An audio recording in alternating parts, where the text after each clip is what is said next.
이사야 8장. 이게 그냥 오래된 옛날 이야기가 아니거든요.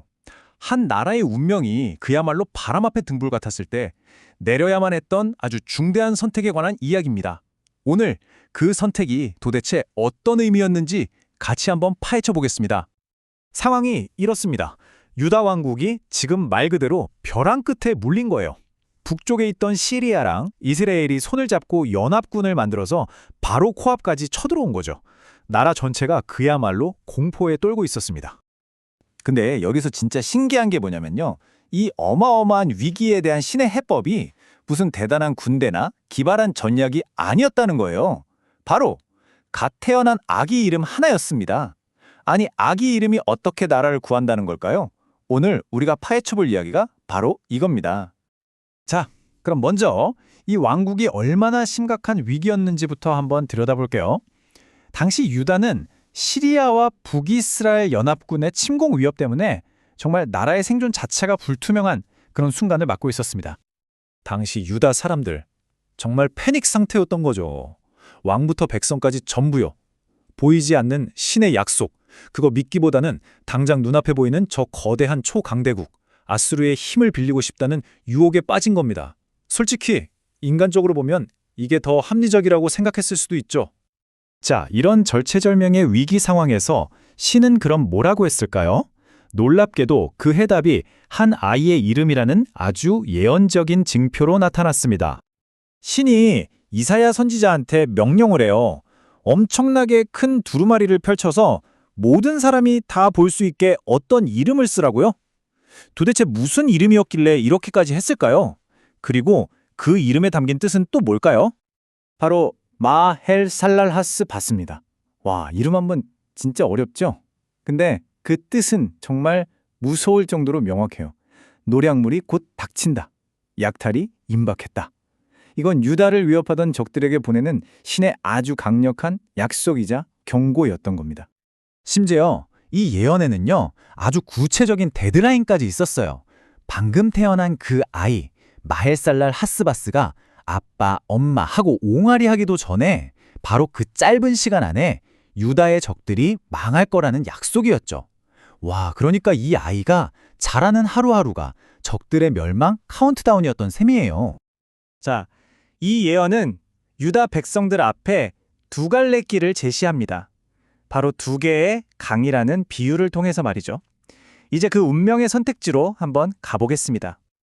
자, 이게 바로 이 이야기의 핵심이에요. 선택의 문제. 한쪽에는 실로아의 물이 있어요. 이건 뭐냐면 조용히 잔잔하게 흐르는 신의 약속을 뜻해요. 그리고 다른 한쪽에는 거세고 강력한 강의 물. 이건 아수르의 압도적인 군사력이죠. 유다 사람들은 어땠을까요? 네, 그들은 조용한 약속보다는 눈앞에 보이는 그 엄청난 힘을 선택하고 말았습니다. 하지만 그 선택의 대가는 정말 끔찍했습니다. 이 구절이 그 결과를 너무나도 생생하게 보여주죠. 그들이 선택한 아수르라는 거대한 강물은요, 적들만 쓸어버리는 게 아니라 방향을 틀어서 유다 땅까지 홍수처럼 덮쳐버린다는 거예요. 그것도 수도 예루살렘의 목까지 물이 차오를 거라고 경고합니다. 이 선택은 단순히 정치적인 결과만 가져온 게 아니에요. 유다 백성이 신이라는 존재를 어떻게 경험하게 될지 그 자체를 결정해버렸습니다. 신이 구원의 성수가 될 수도 아니면 파멸의 걸림돌이 될 수도 있었던 거죠. 이게 바로 믿는 사람들에게 주어진 핵심적인 가이드라인이었어요. 눈앞의 적군이나 강대국이 아니라 오직 신, 그분만을 두려워하고 경외하라는 거죠. 결국 우리가 진짜로 두려워하는 게 뭔지, 그게 우리의 운명을 결정한다는 아주 중요한 메시지입니다. 그래서 그 가이드라인을 따른 사람들에겐 어떤 결과가 있었을까요? 신이 그들의 피난처, 그러니까 안전한 성소가 되어주신다는 거예요. 세상이 다 무너지는 것 같은 혼돈 속에서도 평안을 누릴 수 있는 유일한 공간이 되어준다는 거죠. 하지만 신의 말을 거부했던 대다수의 사람들에게는요, 정반대의 결과가 찾아옵니다. 똑같은 신이라는 존재가 그들에게는 걸려 넘어지게 하는 돌멩이가 되고 덫이 되고 올무가 되어버린다는 겁니다. 와, 정말 무서운 말이죠? 누구에게는 구원이, 누구에게는 심판이 되는 거예요. 자, 이제 이야기의 마지막 부분입니다. 여기서 아주 중요한 경고가 나오는데요. 신의 말씀이 아니라 다른 데서 답을 찾으려고 할 때 어떤 대가를 치르게 되는지 보여줍니다. 이사야서는 진짜와 가짜를 구별할 수 있는 일종의 리트머스 시험지 같은 걸 줍니다. 자, 보세요. 사람들이 와서 막 유혹하는 거예요. 힘들지? 용하다는 영매나 마법사한테 가서 물어봐. 그러면 이렇게 되물으라는 거죠. 아니, 백성이 자기 신에게 물어가야 하는 거 아니냐고?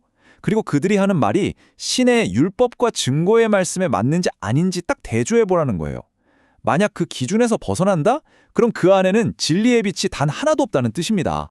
결국 신의 말씀을 버리고 어둠을 선택한 사람들의 미래는 정말 끔찍하게 그려집니다. 굶주리고 지쳐서 이 땅을 헤매게 될 거고 분노에 차서 자기 왕과 신을 저주하게 될 거라고 해요. 어딜 둘러봐도 보이는 건 고난과 어둠, 고통뿐이고 결국에는 그 칠흑 같은 어둠 속으로 완전히 쫓겨나게 될 거라는 게 이 예언의 마지막입니다. 수천 년 전 이 이야기가 오늘을 사는 우리에게도 똑같은 질문을 던지고 있는 것 같아요.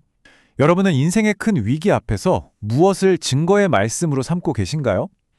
눈에 보이는 거대하고 확실해 보이는 힘인가요? 아니면 좀 더디고 조용하게 들릴지라도 변치 않는 약속인가요? 이 질문에 대한 여러분의 답은 무엇일지 한번 깊이 생각해 보시면 좋겠습니다.